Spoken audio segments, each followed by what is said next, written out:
Well, the fight went pretty much as I had stated before. It was gonna be a close fight, but I thought Canelo would pull it off, and that's exactly what happened. Welcome back to the channel. My name is Daniel, the artist. If you're tuning in for the first time, thank you for tuning in. For those of you who have recently joined and helped make my channel become the little bit of a success for me in my eyes that it has been, thank you so much.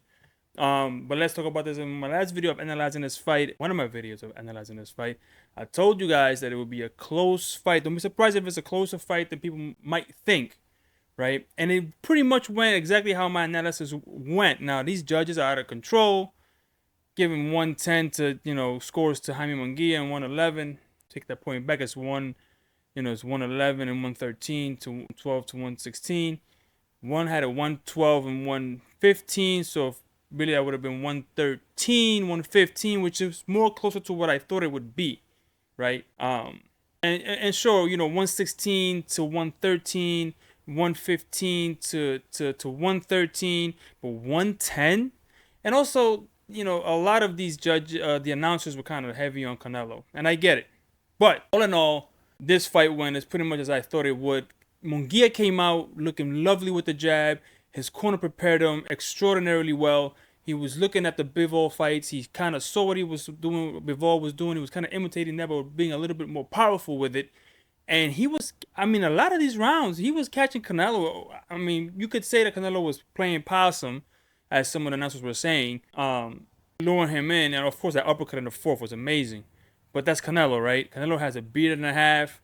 It's not going to go down. If you don't punch like a Mack truck, I don't see, other than Father Time being the one to put down Canelo at some point in some, time, if Canelo doesn't get out of the game fast enough.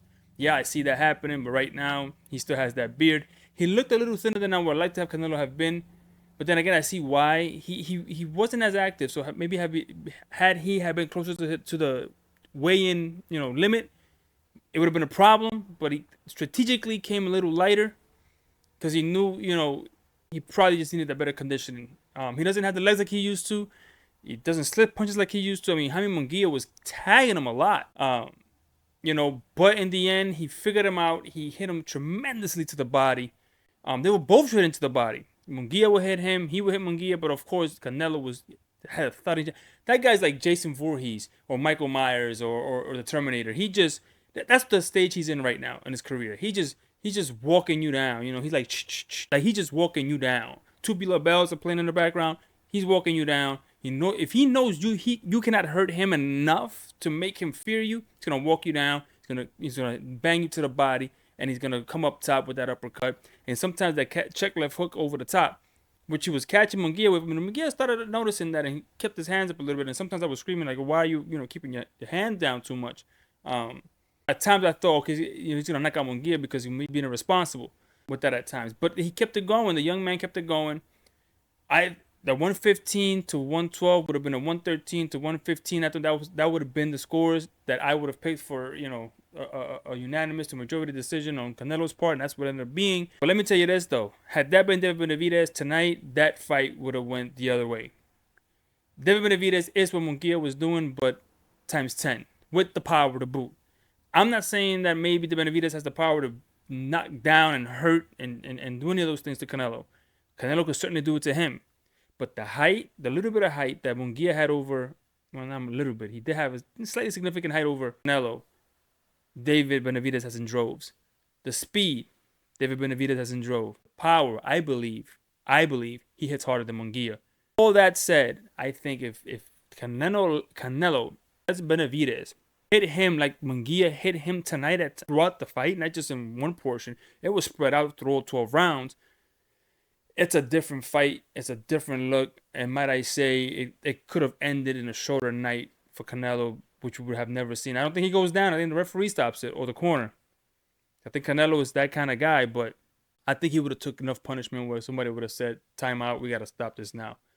That's my take on it. Would have been Benavidez. But, again, hats off to Munguia. He did what he needed to do. He fought a great fight. Hats off to Freddie Roach, who still has it. He still has a great game plan going in. They need to move Munguia now carefully. They need to give him a soft touch going in now. You don't want to make him a stepping stone, right? Give him a soft touch, get his confidence back up, and move him accordingly and build him into a star. I think he has potential, not to be another Canelo, but to be right there. If this is still a good Canelo, as the announcers will tell you that he is, if this is still elite Canelo, then Munguia deserves to be in there with him tonight. Then that means that Munguia is also elite by default. So let's see what happens. But anyway, let me know in the comments down below. Do you think did you see this fight going the way this went tonight, as I did? Or if you thought that he was supposed to get knocked out earlier, or Munguia was going to sneak out the win, let me know in the comments down below. Again, thank you very much for being subscribers, new subscribers, returning viewers. Please share, like, and subscribe. Again, let's talk down in the comments. I'll see you in the next one, and I'm out. Peace.